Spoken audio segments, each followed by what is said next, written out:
So kindly take my apologies. Our struggle is not yet over.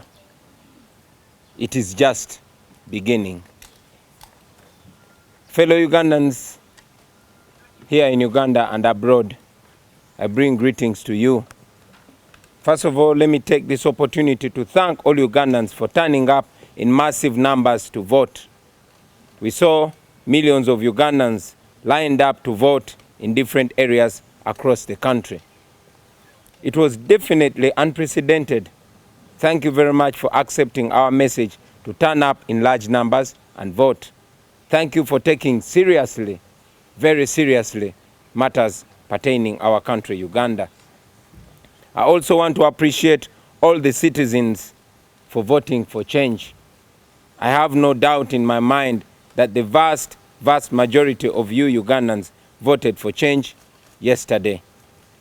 It was indeed a protest vote against General Museveni's murderous regime of blood and national shame. Now, General Museveni, aided by Mr. Byabakama'S, the chairperson of the Electoral Commission, other state institutions, and shamelessly some media houses are trying yet again to usurp the will of the people of Uganda. The people of Uganda voted massively for change of leadership from a dictatorship to a democratic government. But Mr. Museveni is deliberately trying to paint a picture that he is in the lead. What a joke. Last night, even before counting was completed in some districts, NBS television started broadcasting results showing that General Museveni was leading by 63%. Following a clear script, they hosted biased individuals and lend credence to the outright broad daylight robbery of the people's victory. I want to remind all the media houses and other corporate companies and citizens that the citizens are watching, and all of you who are participating in this conspiracy to defeat the will and victory of the people of Uganda will certainly face the consequences of your actions. Now, let me first of all remind all Ugandans about the illegal, high-handed actions which Museveni and his regime of blood have undertaken to set stage for the worst rigging this country has ever experienced. All of you know the violence and the impunity we have had to endure, the violence and impunity that we've been subjected to on the campaign trail. About 2 weeks ago, the regime arrested my entire campaign team, tortured some of them, and charged many of them in a military court before remanding them to Chitalia prison. These comrades had already taken on critical roles not only on the campaign trail, but also supervisory roles on the election day. As the election drew closer, the regime stripped itself further naked. Their intentions were laid bare for everyone to see. First, they switched off social media to prevent Ugandans from communicating as well as following what was going on in the election. Many Ugandans managed to bypass this blockade and started using VPNs to access social media. Ugandans could then share videos of the incidents that were going on in the election. The regime had another problem on its hand. On the 3rd of January, we had announced the U-Vote application. This is the app which we had developed over time. We developed this app to enable us to receive results from across the country in record time. The app had other functionaries. Citizens would have been able to upload the videos and incidences that were going on in various parts of the country.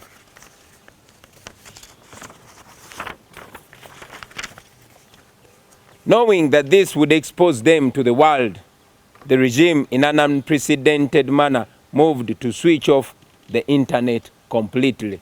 And they indeed switched off the internet completely. If they had nothing to hide, why keep the citizens in the dark? Why keep the world in the dark? They denied accreditation to election observers, including the European Union and the United States. Museveni knew what he was planning to do. He could not stand an election being observed by independent poll observers. Local media houses were ordered not to report incidences of vote rigging and violence by the military against the citizens. Yesterday on election day, as the nation went to the polls and the regime engaged in incredible acts of violence and rigging, without credible election observers, coupled with intimidation or compromised local media, as well as the internet switched off, Museveni had a field day. As we have been saying, a week to the election, the military and the police conducted operations in different districts of the country where our sub-region and district leaders were arrested and kept in prison without charge.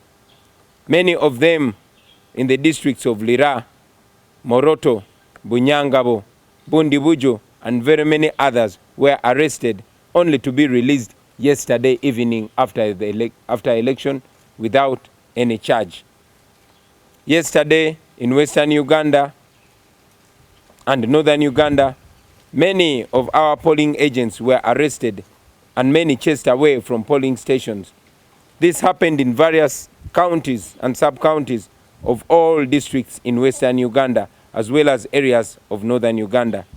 In Kamwenje, Minister Frank Tumwebaze ordered for the arrest of all our polling agents within the district. In Butaleja, in the eastern region, Minister Irene Muloni ordered the guards to beat up all our polling agents and detain them. Let me make this unequivocally clear. Almost in the entire region of Western Uganda and Northern Uganda, there was actually no voting. We received thousands of calls and messages telling us how the election was a complete sham in those areas.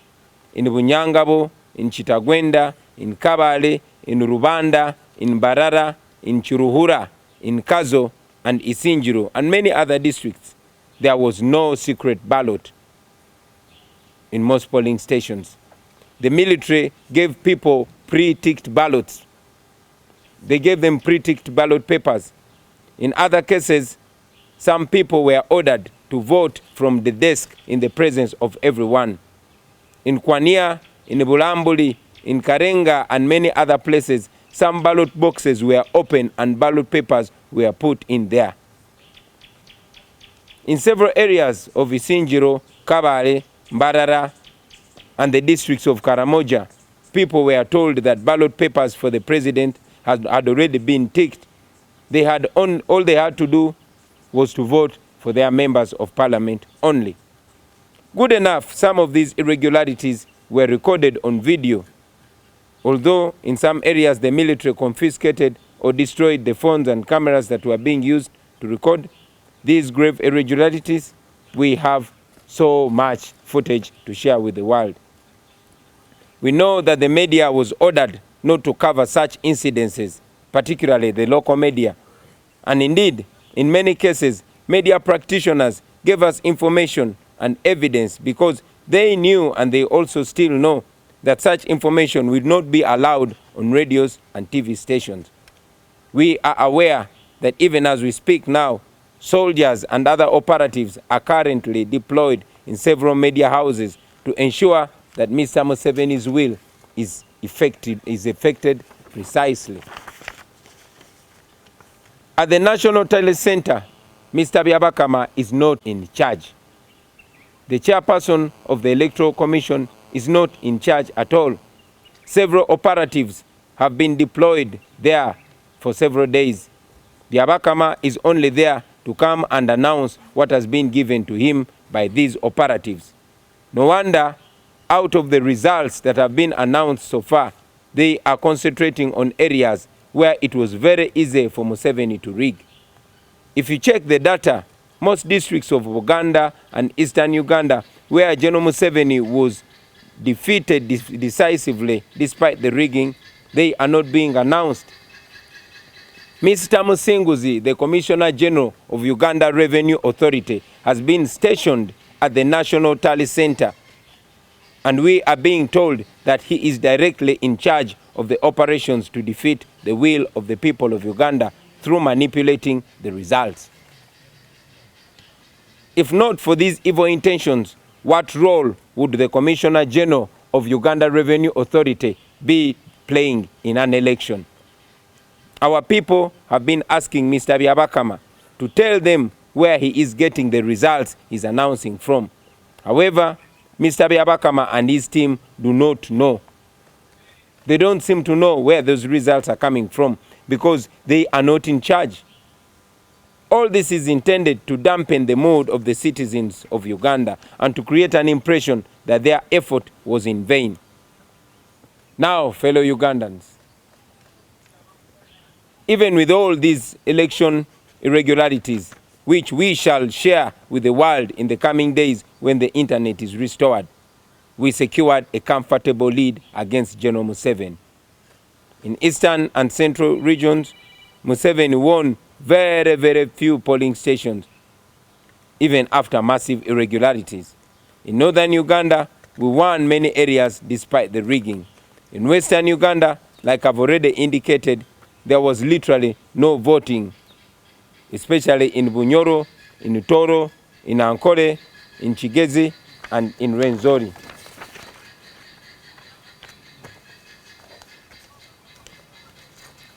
Countrymen and women, I am very confident that we defeated the dictator by far. I call upon all Ugandans to reject the blackmail. We have certainly won this election, and we've won it by far. General Museveni and his small clique of oppressors are trying yet again to impose themselves on the people of Uganda. The people of Uganda will and must reject the blatant usurpation of their will and their voice. I want to ask all Ugandans to remain firm and confident that through this election we have spoken, and we have spoken clearly. The dictatorship is failing. Right now, the RDCs, the DSOs, and all other operatives are hunting down our agents and coordinators, trying to take away the declaration forms from them. Several of our phone numbers, including mine and my wife, have been switched off. They've been disconnected illegally. The military is deployed everywhere. The dictatorship is in panic. In the coming hours, I will once again address the nation and hopefully speak about the way forward for our people. But ultimately, we are removing a dictator. I thank you, ladies and gentlemen, for God and my country. Right now, I'm in touch with my team, and we are going to meet and discuss and forge a way forward, which, like I said, I will be in the coming hours communicating to the people of Uganda and the citizens of the world. Will your plan be hinged on the law, or are you looking at other measures? What are your options? Right from the beginning, we have stood by the law. We are law-abiding citizens. We are non-violent. We are not criminals. We do everything we do within the law, and we shall do everything we will do within the law. Does that include protests, Mr. Wan? According to the laws of Uganda, it is legal to protest for a right. Therefore, every legal option is on the table for us. You mentioned by-elections. Well, it is not, I'm not in the position to determine whether the US is acting hypocritical or not. It is on how they act that they will be determined. But they continue to give Uganda support. Well, You cite all these cases that they should be citing too. among the many moves that we intend to do is to call upon the development partners not to continue acting in a way that makes them appear like their partners in crime with General Museveni. We hope to call upon them not to continue supporting criminality. We share common values of respect for democratic principles and it is our hope and prayer that the United States and all other development partners will stick by those values, the values that bring us together. The internet has been completely shut down. However, we have been and continue to communicate with our teams, those that have phone numbers that have not been illegally disconnected, and in the coming hours we should be able to give a comprehensive report and update on the same. For starters, we mentioned about the irregularities and the illegalities that have been ongoing. But one of the most grave illegalities and irregularities is for the chairperson of the Electoral Commission to seemingly not be in charge, to be announcing results that he cannot show the world where they're coming from. So among many irregularities that we are combating, that is included.